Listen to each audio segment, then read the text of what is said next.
సినిమాల్లో హీరో విదేశాలకు వెళ్ళి విలన్ని పట్టుకురావడం మనం చూస్తూ ఉంటాం.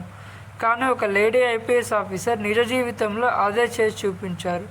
కేరళకు చెందిన ఐపీఎస్ ఆఫీసర్ మెరిన్ జోసెఫ్ గారు ఒక చిన్నారి జీవితాన్ని నాశనం చేసిన కామాంధుని వెతకడానికి ఏకంగా సౌదీ అరేబియా వెళ్ళారు.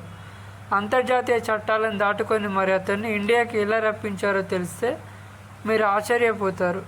అసలు నేరం బాధాకరమైన ఘటన. ఈ కథ 2017లో కేరళలోని కొల్లంలో మొదలైంది. సునీల్ కుమార్ భద్రన్ అనే వ్యక్తి తన స్నేహితుడి మీనకోడలైన 13 ఏళ్ల బాలికపై 3 నెలల పాటు ఆకృత్యాలకు పాల్పడ్డాడు. ఆ తర్వాత ఎవరికీ దొరకకుండా సౌదీ అరేబియాకి పారిపోయి అక్కడ టైల్ కార్మికుడిగా చేరాడు.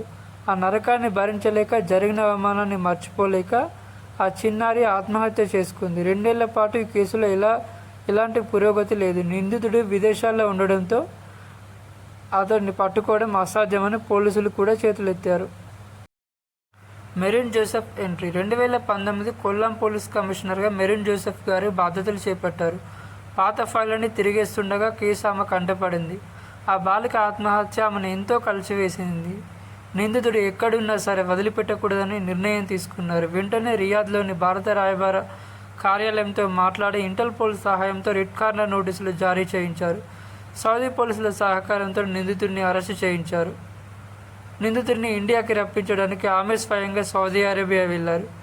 సౌదీ నుండి ఒక నేరస్తుని ఇండియాకి రప్పించిన మొదటి కేరళ పోలీస్ ఆఫీసర్గా ఆమె చరిత్ర సృష్టించారు. నేరం చేసిన వాడు ఏ దేశంలో ఉన్నా న్యాయం నుండి తప్పించుకోలేడని ఆమె నిరూపించారు. మెరిన్ జోసెఫ్ గారి ఈ తెగకు సెల్యూట్ చేయాల్సిందే. ఇలాంటి రియల్ పోలీసుల గురించి మరిన్ని విషయాలు తెలుసుకోవాలంటే మా ఛానల్ని సబ్స్క్రైబ్ చేయండి.